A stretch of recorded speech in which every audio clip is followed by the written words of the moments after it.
Pernah suatu waktu Rasulullah SAW didatangi asyraf, delegasi dari beberapa negara yang ingin mengenal apa itu agama Islam. Sehingga mereka datang ke rumah Rasulullah SAW membawa unta, kendaraan yang ketika itu kendaraan yang paling mahal mereka miliki. Itu untanya yang paling mewah. Diikat di depan rumah Rasulullah SAW. Tamunya pun masuk, duduk bersama Rasulullah SAW. Di depan rumah Rasulullah SAW ada beberapa sahabat. Ada Sayyiduna Hamzah. Kalian tahu Sayyidina Hamzah adalah orang yang pemberani. Ada Sayyiduna Umar. Kalian tahu Sayyidina Umar adalah orang yang pemberani. Ada Sayyiduna Ali bin Abi Thalib. Ada Sayyiduna Sa'ad bin Abi Waqqas. 4 sahabat ini lagi nongkrong gitu depan rumahnya Rasulullah SAW. Berjaga sebelum Allah Subhanahu wa taala turunkan ayat wallahu ya'simuka minan nas. Ketika mereka sedang asyik duduk, tiba-tiba Nuaiman datang. Ini Nuaiman kalau datang pasti bikin sesuatu yang aneh. Bahkan dikatakan tidaklah Rasulullah SAW dalam keadaan bersedih, kecuali Nuaiman datang Rasulullah akan tersenyum. Jadi sebagian sahabat itu senang kalau sudah Nuaiman datang, pasti Rasulullah bahagia. Tapi ketika itu Nuaiman datang, ingin duduk bareng-bareng Sayyidina Hamzah. Sayyidina Hamzah katakan kepada Nuaiman, bercanda begitu. Nuaiman, kamu lihat unta orang datang dari luar Arab ini. Lihat, kata Nuaiman, ini besar banget ini, badannya besar gitu. Dagingnya pasti banyak. Iya, ini kalau kita sate enak nih ntar malam. Kata Nuaiman. Kata Sayyidina Hamzah, apakah kamu berani? Kata Nuaiman, saya berani aja asal kalian gak bilang sama Rasulullah. Kata Sayyidina Hamzah, benar wahai Nuaiman, benar kan? Akhirnya Sayyidina Hamzah lupa masalah itu, cuma bercanda-bercanda saja. Sayyidina Hamzah lagi asik sama Sayyidina Umar, Sayyidina Ali. Tiba-tiba apa? Ternyata ketika dia melihat unta tersebut sudah pisah antara kepala sama badannya. Nuaiman mengatakan, wahai Hamzah, ini unta saya sudah potong, saya mau pergi sebentar, kalau Rasulullah cari saya, tolong jangan beritahu di mana saya. Nanti kalau keadaan sudah aman, mari kita nyate bareng-barengan. Ini ada yang seperti itu di zaman Rasulullah SAW. Maka dia pun berlari dan berlari mencari satu tempat supaya Rasulullah SAW dia selamat daripada Rasulullah SAW. Sehingga Sayyidina Hamzah bingung, ini kalau Rasulullah keluar gimana? Ada Hamzah Asadullah, ada Ali bin Abi Thalib, ada Umar, gak bisa jaga kendaraannya tamunya Rasulullah SAW. Akhirnya benar apa yang terjadi, ikhwani. Rasulullah SAW tamunya mau pulang. Ketika dia buka pintu tamu melihat apa? Untanya sudah begitu. Mereka teriak, wa naqatah, unta kami wahai Muhammad. Baru mau kenal Islam, unta kami, kendaraan kami sudah dibuang. Rasulullah SAW lihat Sayyidina Hamzah, lihat Sayyidina Ali. Mereka gak bisa ngomong, mereka hanya bilang apa? Nuaiman ya Rasulullah.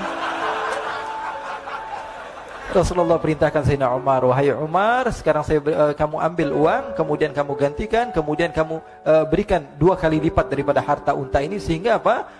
Agama Islam tidak didengar dengan sesuatu yang tidak baik di luar sana. Akhirnya diberikan harta, diberikan unta yang baru dan diberikan harta yang lebih untuk orang tersebut, sehingga orang tersebut tidak menjelek-jelekan agama Islam. Kata Rasulullah SAW, dan sekarang waktunya kita balas dendam sama Nuaiman. Nuaiman ternyata berlari tempat yang jauh sampai hampir keluar dari kota Madinah. Dia dapatkan seorang sahabat Nabi yang hadir juga dalam peperangan Badar, namanya Al-Miqdad bin Al-Aswad. Siapa namanya? Al-Miqdad bin Al-Aswad ketika itu sedang menggali sumur. Ketika sedang menggali sumur, Nuaiman datang. Nuaiman katakan kepada Miqdad, wahai Miqdad, wahai sahabat Rasul, kamu orang yang hadir dalam peperangan Badar, kamu adalah orang yang hebat. Dipuji-puji sama Nuaiman.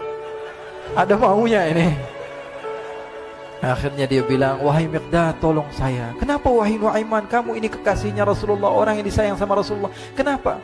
Saya ini sedang dikejar-kejar orang jahat. Tolong selamatkan saya. Saya pengen masuk ke dalam sumur, boleh atau tidak? Kata Miqdad, siapa yang mengejar kamu? Pokoknya saya dikejar sama orang-orang. Kamu mau atau tidak selamatkan saya? Ya sudah, selagi kamu itu adalah sahabat Nabi, silahkan kamu masuk. Masuk akhirnya Nuaiman ke dalam sumur tersebut. Lalu Nuaiman mengatakan, wahai Miqdad, dia keluar lagi. Nanti kalau ada yang cari saya, tolong jangan beritahu saya di dalam sumur ya. Kata Miqdad, baiklah. Kata Nuaiman, siapapun yang bertanya tentang saya, kamu tidak akan kasih tahu. Iya, kata. Walaupun Rasulullah yang tanya saya. Katanya, enggak mungkin Rasulullah datang ke tempat sejauh ini. Iya, walaupun Rasulullah. Akhirnya masuk Nuaiman. Setelah beberapa menit Rasulullah dan rombongan benar datang. Miqdad bingung ini kenapa Rasulullah datang ke RW kami ini?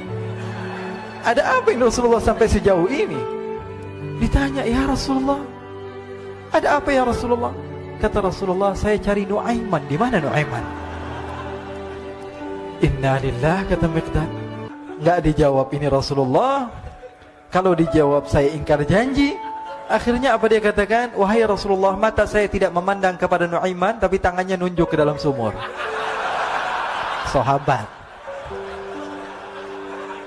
Apa dia bilang? Mata saya tidak melihat kepada Nuaiman, tapi tangannya nunjuk ke sumur. Akhirnya dibuka sama Rasulullah, Nuaiman muncul.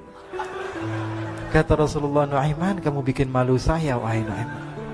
Ya Rasulullah, yang bersalah bukan saya, tapi orang yang mencari saya bersama kamu, ya Rasulullah. Akhirnya Rasulullah nengok, siapa? Ternyata Nuaiman sudah lari kabur. Sallu ala Nabi Muhammad. Kisah-kisah seperti ini sebenarnya banyak sekali, ya. Ini menunjukkan kepada kita bahwa kehidupan Rasulullah itu begitu indah. Rasulullah SAW, kalau kamu mau menjadi orang yang baik, contoh Rasulullah. Mau menjadi bapak yang baik, contoh Rasulullah. Mau menjadi pemimpin peperangan yang baik, Rasulullah. Mau menjadi murid yang terbaik, contoh Rasulullah. Bagaimana akhlak Rasulullah. Mau menjadi suami yang baik, contoh Rasulullah. Dalam segala hal, apapun itu Rasulullah SAW adalah makhluk yang paling terbaik.